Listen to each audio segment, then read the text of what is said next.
Hello, it's February of 2025, and here are two books about Bitcoin. The first is The Big Print by Lawrence Lepard. And here is the cover of the big print and a picture of Lawrence Lepard. He does have some videos on YouTube that are pretty good. The second is Bitcoin SUPERCYCLE by Michael TERPIN. And here is the cover of his book.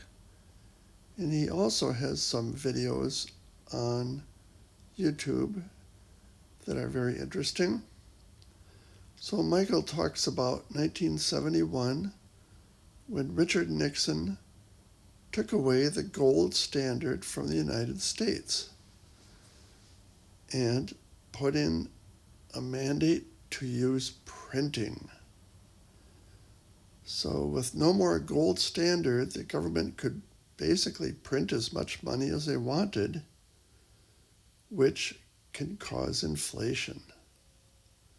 The M2 money supply skyrocketed over subsequent years. Jerome Powell was the chairman of the Fed, and he printed a lot of money in 2020 around the time of the pandemic, causing a spike in inflation. Here's the USDebtClock.org, and in the upper left you can see we have $36 trillion of national debt. Our debt to GDP is over 120%, which is really a dangerous level and rising. The United States pays over $1 trillion a year in interest on the national debt. Again, that causes inflation, which makes the value and power of the dollar to shrink. And you all know that if you go to the grocery store, buy eggs or other groceries, it seems like they're just more expensive, and they are. Mortgage rates are higher as Powell has kept the interest rate levels higher. But back in 2009, to the rescue came Satoshi. And Satoshi was a person or persons. We really don't know who Satoshi was. Developed something called Bitcoin, which has sometimes been described as digital gold. And basically, Bitcoin could be mined by groups of miners, and every 4 years, the payment for this mining of the Bitcoin was cut in half. There was a fixed supply of Bitcoin. 21 million is the maximum number of Bitcoins that there will ever be, unlike the printing presses and money. Over 90% of Bitcoins are already mined, and maybe 10 or 15% of Bitcoins have been lost. So there's maybe 18 or 19 million Bitcoins available. It can be transferred without using a third party, so you don't have to run them through a bank. If you want to do a transaction of using Bitcoin, transactions are verified by many people on the chain. So it's a verified ledger. Bitcoin becomes more valuable over the long run. It has fluctuations in price, but over the long run tends to go up. Trump's strategic Bitcoin reserve might occur in 2025.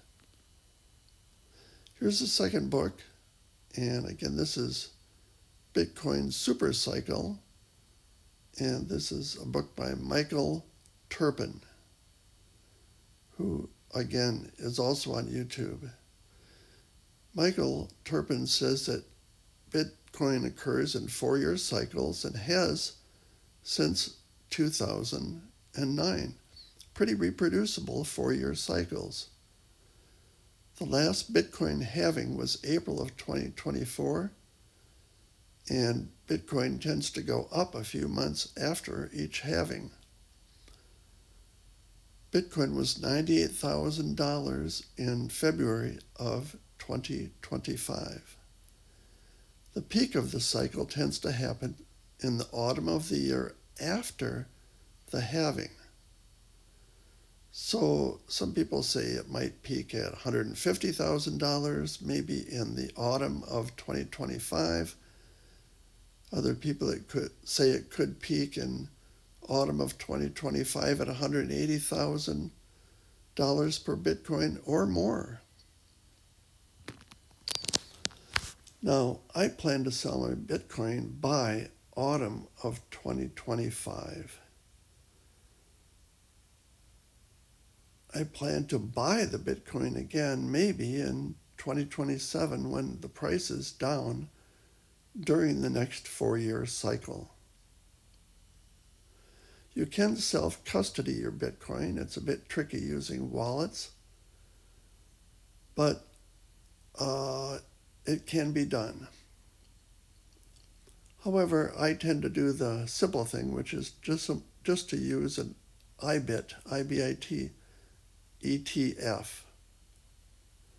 Another way you can buy Bitcoin stock is MicroStrategy.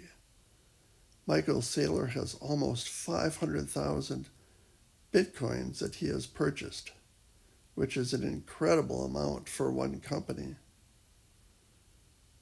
And he is buying more Bitcoin. So it's kind of a leveraged play on Bitcoin, but it is more of a stock rather than actual Bitcoin or an ETF. Now, you should know the risks of Bitcoin. Watch some YouTube videos, read some books, and educate yourself about Bitcoin, because there are many risks with Bitcoin, and especially a lot of risks with the altcoins, some of which are meme coins, which have virtually no value or function. Some altcoins do have function, but I tend to stay away from altcoins, and I just invest in Bitcoin. So this is not financial advice. There are definite risks here, so you should educate yourself. Check out the 2 books on Bitcoin, learn about Bitcoin, and this is Stephen Vig in San Antonio. Thanks for watching.